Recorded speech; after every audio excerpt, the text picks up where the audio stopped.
Greetings, everyone. We are joining you at COP27 from Arizona State University, which is located in the Salt River Valley in Arizona on the ancestral territories of indigenous peoples, including the Acoma and Pequash Indian communities, whose care and keeping of these lands allows us to be here today.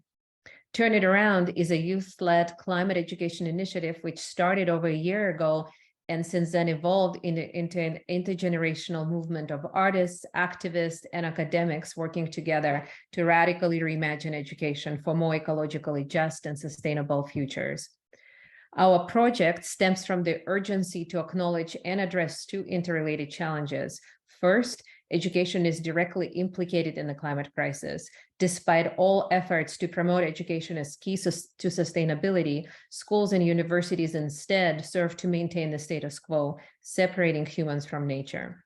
And second, children and youth have been systematically excluded from decision-making about their own futures, which results in intergenerational injustice. Many young people see it as a death sentence for people and the planet. Our project aims to address these challenges. The goal is to bring together the visions and voices of youth artists and leaders from across the world in a collective effort to radically reimagine education futures and address the root causes of the climate crisis. We crowdsourced youth visions of education futures through powerful artwork contributions across the world.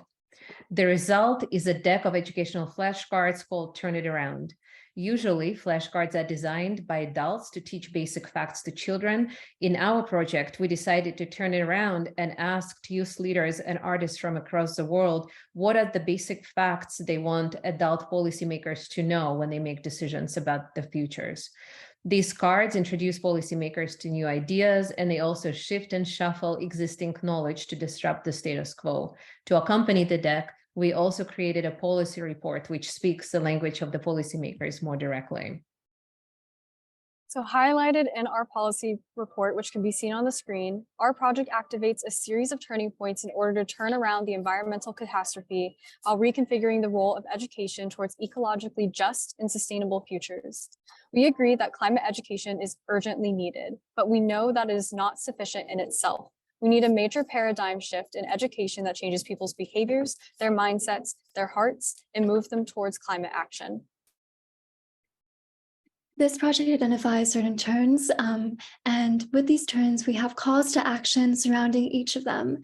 We believe for the methodological turn, we must resituate the human within the Earth's ecological community. We must ensure that the environmental movement holds space for people who are not just in STEM or political professions, and we must find creative ways to communicate about climate change, including through the use of artwork and poetry. For the pedagogical turn, we must redefine education purposes in broader ecological terms. We must reconfigure pedagogies to foster cultures of interdependence. We must open up education to learning with the world rather than apart, and creating learning spaces of resistance, resilience, and recuperation. For our decolonial turn, we must center the voices of Indigenous and frontline communities in policy discussions, and we must consult Indigenous and non-Western wisdom when building solutions, and we must consider social justice in every climate decision that we make. For the intergenerational turn, we must engage youth in decision-making spaces that pertain to their futures, which is all of them. We must empower youth to take action for the climate crisis, provide opportunities to youth to co-build sustainable solutions with sustainability experts, and mentor young people on how to effectively create change. Our project has traveled to many parts of the world, including Egypt, Scotland, and Paris.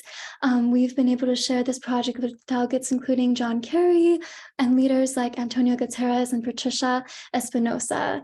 We also had our artwork exhibited in a UNESCO exhibit in Paris. And we also had our artwork exhibited at COP27 last week at an art exhibit. So our call to action for all of you is, how will you turn it around? What will you do to put education on the agenda? What will you do to include and empower youth in these decision-making spaces? How will you turn it around? If you would like to follow us on social media, here are our social media handles. We would also like to give a shout out to our partners, including the ASU Mary Lou Fulton Teachers College, the Artist Literacy Institute, Open Societies Foundation, UNESCO Bridges, and the UNESCO Futures of Education Initiative, and the Julie Ann Wrigley Global Futures Laboratory. Thank you so much.